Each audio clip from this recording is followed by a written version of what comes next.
আমরা প্রতি মাসে বা সপ্তাহে এক দুদিন হলেও রেস্টুরেন্টে খাবার খেয়ে আসতে পছন্দ করি। সেটা ব্যারাকপুরের দাদা বৌদি হোক অথবা বাংলাদেশের সুলতান ডাইন্সের কাচ্চি বিরিয়ানি।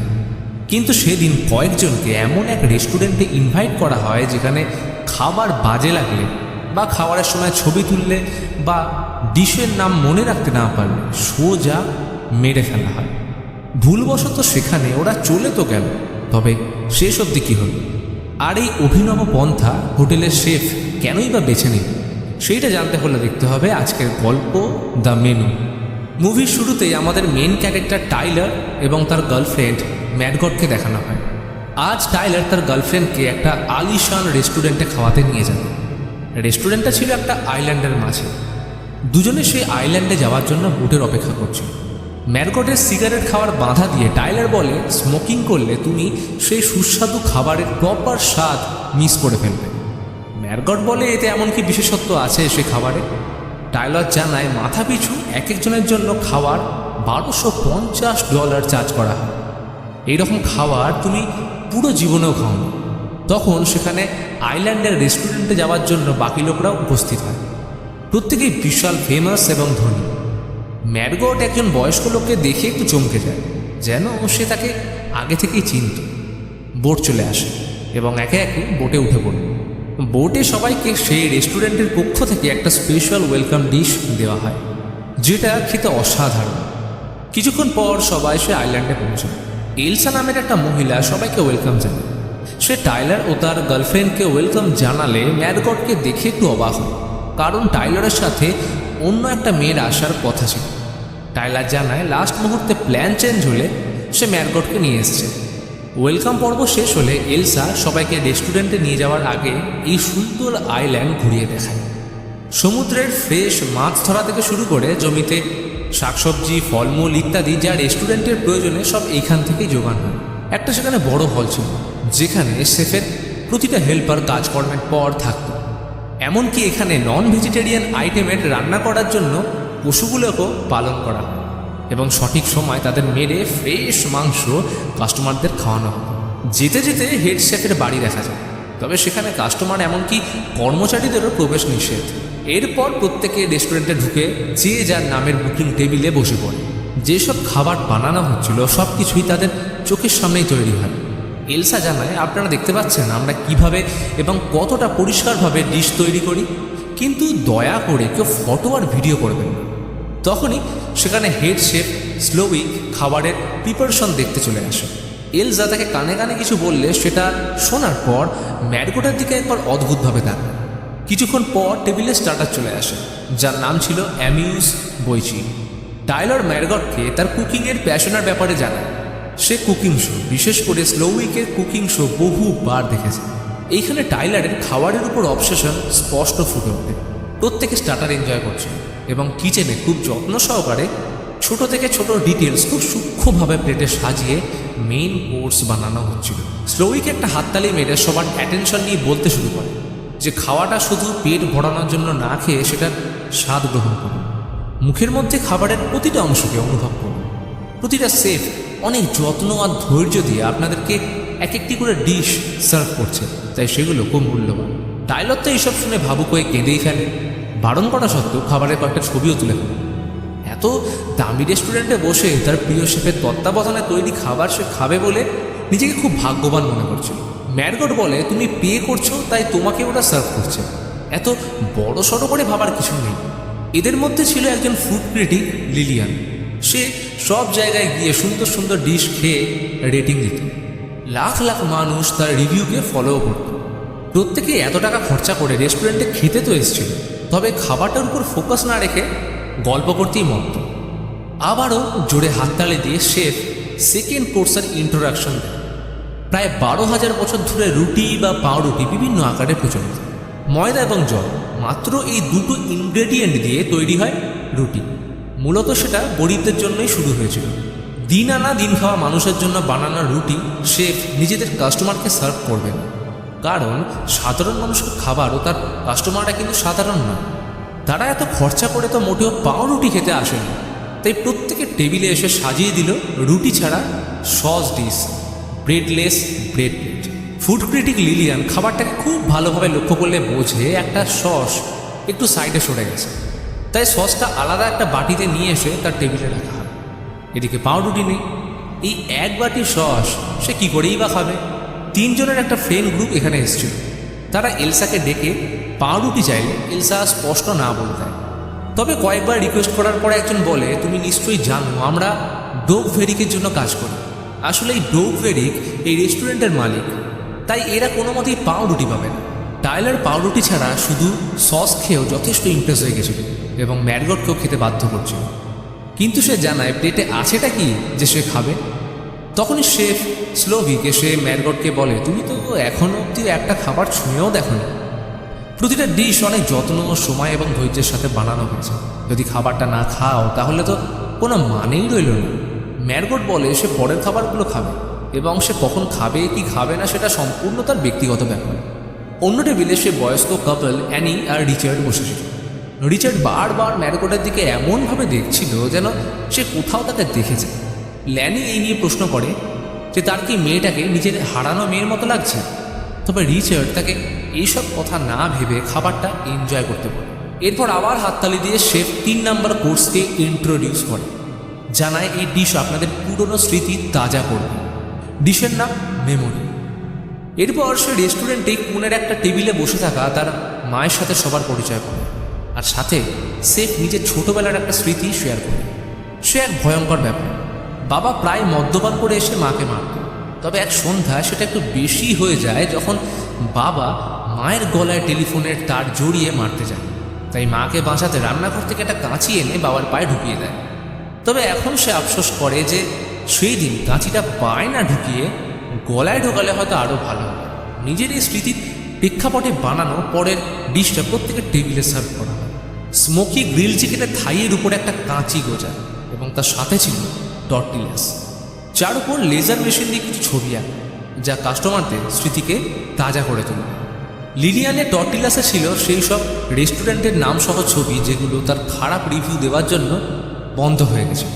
বৃদ্ধ কাপল রিচার্ড আর অ্যানির একটা টর্টিলাতে তাদের অ্যানিভার্সারি উইশ করার সঙ্গে অন্য একটা রিচার্ডের সাথে অন্য একটা মেয়ের ছবি ছিল। অ্যানি এই বিষয়টা নিয়ে জিজ্ঞেস করলে রিচার্ড নানা রকম বাহানা দেয়। টাইলারের টর্টিলাতে বারণ করা সত্ত্বেও লুকিয়ে খাবারের ছবি তোলার মুহূর্ত আঁকা ছিল। একটা জর্জের টর্টিলাতে ছিল তার সবথেকে খারাপ ফিল্ম কলিং অফ দ্য সানশাইনের ছবি। জেনে বুঝে খারাপ স্ক্রিপ্ট থাকা সত্ত্বেও শুধুমাত্র টাকার জন্য সে এই ফিল্মটায় অ্যাক্টিং করেছিল। 3 বন্ধুর টর্টিলাতে ছিল ট্যাক্স রেকর্ড এবং অন্যান্য ডিটেলস, যেটা দেখায় যে তারা কিভাবে তাদের কোম্পানিকে জালিয়াতি চার্জ লাগিয়ে চালান তৈরি করেছে। এই খবরগুলো বাইরে গেলে তাদের জেল অবধারিত। তবে বুঝতে পারে না যে এতগুলো সিক্রেট এটা জানলো কী করে। আসলে প্রত্যেকের টর্টিলাতে সেই ছবিগুলোই ছিল যেগুলো তাদের সিক্রেট বা অন্য কেউ জানে না। তবে এত কিছুর পরেও টাইলারের কিছু এসে যায় না, সে খেতেই থাকে। ম্যারগট এসব সহ্য করতে না পেরে বাথরুমে ফ্রেশ হতে যায়। লেডিস বাথরুম হওয়া সত্ত্বেও শেফ এসে ম্যারগটকে জিজ্ঞেস করে, তোমার অসুবিধাটা কি? তুমি কিছু খাচ্ছ না কেন? ম্যারগট জানায় তার কিছু খেতেই ইচ্ছা করছে না, তাই সে খাচ্ছে না। শেফ বলে, আমার কাজ নিয়ে আমি ভীষণ সিরিয়াস, আর কেউ খাবার খাচ্ছে না এটা আমার দেখে খারাপ লাগে। সে জিজ্ঞেস করে, তুমি আসলে কি আর এখানে কেন এসছো? ম্যারগট অবশেষে নিজের নাম ও ঠিকানা জানিয়ে বলে, এর থেকে বেশি আমি কিছু বলবো না। এরপর 4th কোর্সের প্রিপারেশন শুরু হয়। কাস্টমারদের সামনে একটা সাদা চাদর পেতে দেওয়া হয়, তার চারপাশে কিছু ফুল, আবার একটা হাততালির সাথে সবাই চলে। স্লোভিকের আন্ডারে কর্মরত জুনিয়র শেফ জেরিমিকে সবার সামনে আনা হয়। শেফ আরও বলে এর পরের ডিশ জেরিমি তৈরি করেছে। ডিশের নাম দ্য মেস। স্লোভিক এদের প্রশংসা করে বলে, জেরিমি অনেক ভালো একজন শেফ, দারুণ খাবার বানায়। তার সাথে কাজ করার জন্য জেরিমি অনেক খেটেছে। নিজের কাজে সে ভীষণ দক্ষ। শেফ তাকে জিজ্ঞেস করে সে কি নিজের জীবনে খুশি। প্রত্যুত্তরে জানালো না। শেফ আবার জিজ্ঞেস করে, তাহলে কি সে শেফ স্লোভিকের মতো জীবন চায়? তখনও জেরিমি স্পষ্ট না বলে। শেফ জানায় তাদের এমন মানুষদের জন্য খাবার বানাতে হয় যাদেরকে তারা চেনেও না, জানেও না এবং দ্বিতীয়বার দেখাও হবে। সেই সব মানুষগুলোকে নিজের রান্না করা ডিশ দিয়ে ইমপ্রেস করতে হয়। এমন খাবার তৈরি করতে হয় যেগুলো কাস্টমার এবং ক্রিটিক্সের পছন্দ হয়। এইসব চাপে মন এবং তাদের জীবনে তৈরি হয় মেস। আর ঠিক কথাটা শেষ হতেই জেরিমি একটা বন্দুক বের করে নিজেকে শ্যুট করে। এটা দেখে সবাই হতভম্ব। শেফ সবাইকে শান্ত হয়ে থাকতে বলে, কারণ এটা মেনু আর এটা শোয়েরই একটা পর্ব। কিছু জনের মনে হচ্ছিল এটা হয়তো একটা লাইভ পারফরমেন্স, আবার কিছু জনের এটা রিয়েল লাগছিল, কারণ সামনেই তো একটা লাশ পড়ে। এইসবের মাঝে একমাত্র টাইলারের কোনো হেলদোল নেই। সে এখনও বসে খাবারটা এনজয় করছে। তখনই সেই বয়স্ক কাপল সেখান থেকে চলে যেতে চায়, কিন্তু এলসা তাদের আটটা। সেফের ইশারায় ওয়ার্কার রিচার্ডের একটা আঙুল কেটে নিলে সবাই ভীষণ ভয় পেয়ে যায়, কারণ এরা তো কাস্টমার, তাই এগুলো অ্যাক্ট নয় বরং বাস্তবে ঘটছে। সেফ ম্যারগটকে ডেকে বলে, তোমার আসল পরিচয়। ম্যারগট আরও একবার জানায় যে তার নাম ম্যারগট, কিন্তু এতে কি আসে যায়। শেফ বলে এটা ম্যাটার করে যে তার পরিচয় কী, কারণ এই সন্ধ্যের গেস্ট লিস্টে মেনু প্রতিটা জিনিস আগে থেকে ভেবে চিনতে প্ল্যান করে, আর এই প্ল্যানের মধ্যে সে ছিলই না। ফলে তার জন্য সব জিনিস খারাপ হচ্ছে। তাই ওকে কাস্টমার সাইডে থেকে চুপচাপ টেবিলে বসে এনজয় করতে বলা হয়, আর যদি সে তাদের সাইডে থাকে তাহলে সব কিছু সত্যি বলতে হবে, কারণ আজকে এই রেস্টুরেন্টে থাকা প্রতিটা মানুষ মারা যাবে। ম্যারগট জিজ্ঞেস করে, আমি যদি তোমাদের সাইডে থাকি তাহলে আমি কি এখান থেকে বেরোতে পারবো? সে বলে, একদমই না, তুমি যেই সাইডেই থাকো না কেন সবার মৃত্যু অবধারিত। তাই ম্যারগটকে 15 মিনিট ভাবার সময় দেওয়া হয় যে সে কোন সাইড নেবে। মৃত্যুর আতঙ্ক নিয়ে ম্যারগট টেবিলে বসে টাইলারকে গোগ্রাসে গিলতে দেখে টেনে একটা চড় মারে, কিন্তু তার তো খাবার ছাড়া কিছু এসেই যায়। সবাই বুঝে গেছিল যে তারা এইখানে এক প্রকার ফেঁসে গেছে।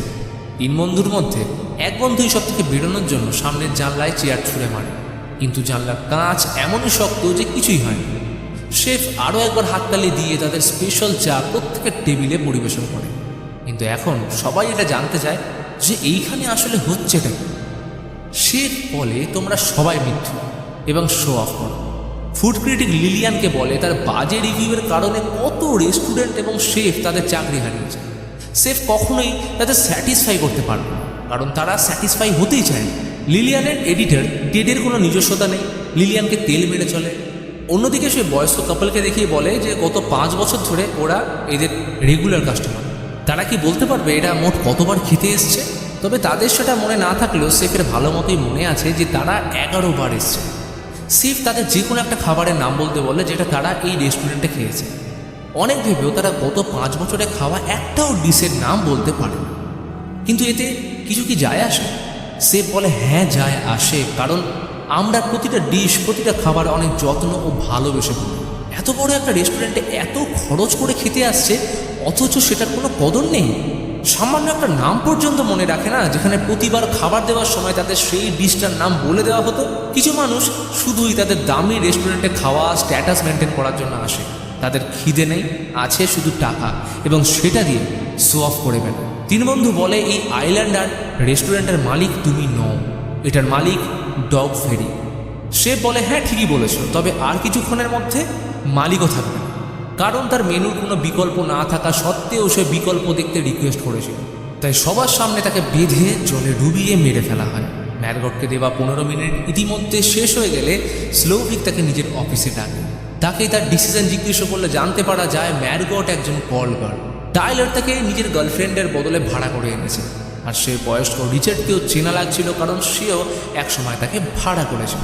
শেফ ম্যারগটকে জিজ্ঞেস করে, তুমি কি তোমার কাজটা করে খুশি? সে বলে হ্যাঁ, কিন্তু ম্যারগট শেফকে একই প্রশ্ন করলে কোনো উত্তর না আসলে জানায়, আমার অনেক বছর ধরে রান্না করার আর ইচ্ছেই হয় না।